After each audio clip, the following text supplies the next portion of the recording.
Pozdravljeni v sproščujočih okoliščinah stoječih novic. Koncu epidemije, ki smo ga preživeli že drugič, tokrat sicer brez preleta letal, sledi sproščanje. Težko bi našli boljšo besedo za poletne dni. Že zvok šč je prijeten in spominja na piš vetra, medtem ko ležimo na plaži, v hrbet nas tišči kamenje ali pa nam vsako odprtino leze pesek.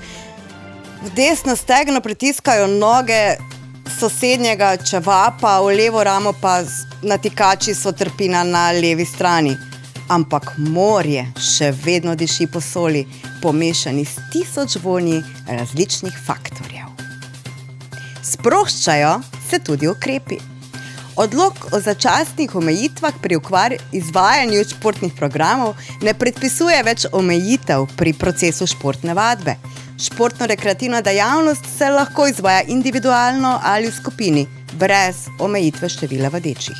Izgovoru, da so se nam okrepile trebušne mišice zaradi korone, je tako potekal rok trajanja. Prisotnost gledalcev na prireditvah ni več omejena na delež števila razpoložljivih sedišč. Prav tako ni več predpisana obvezna uporaba zaščitne maske.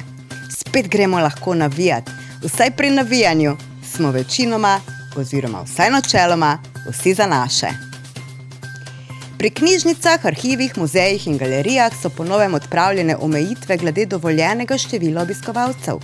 Javne kulturne prireditve se po novem lahko organizirajo ob splošnih higienskih pogojih, kot so prezračevanje zaprtih prostorov, v katerih se izvaja kulturna prireditev, in razkuževanje rok za udeležence pred vstopom in ob izstopu iz prostorov.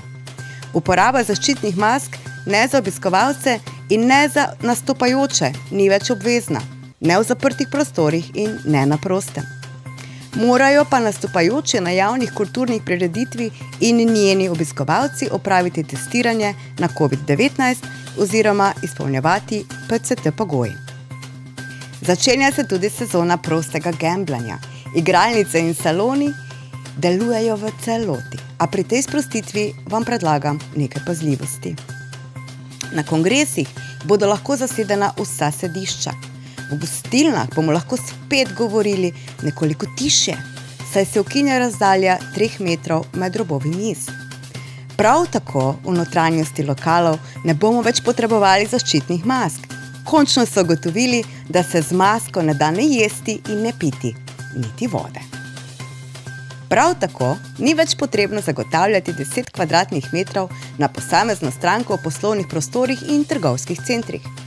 Spet se bomo lahko prosto zaletavali en v drugega in si na blagajnah en drugemu tiščali vozičke v rit, kot da bo zaradi tega delo na blagajni potekalo kaj hitreje.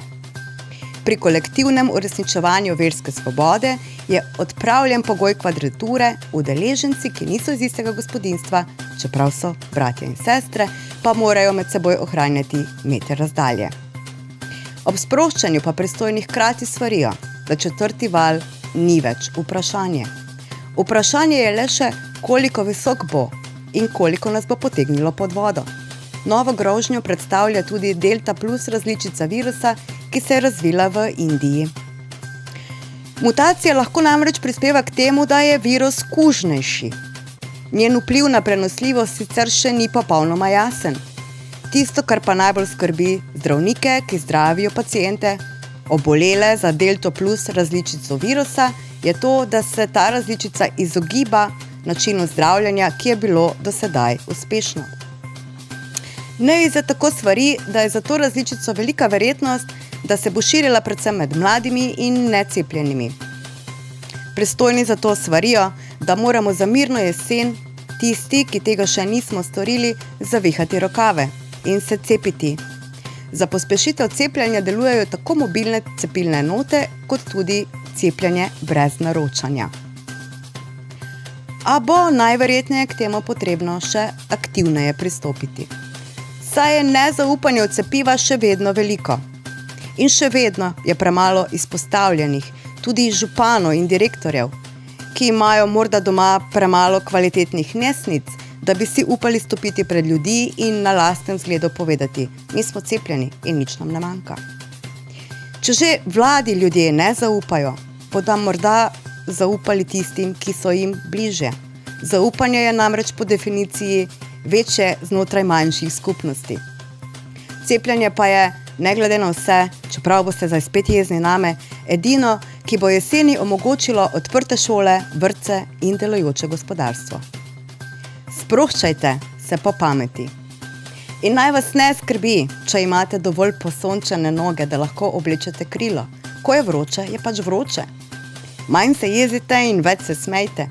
Pijte dovolj tekočine in zagrabite svoj faktor. Če vam že kdo mora biti kri, pa naj bodo to komarji.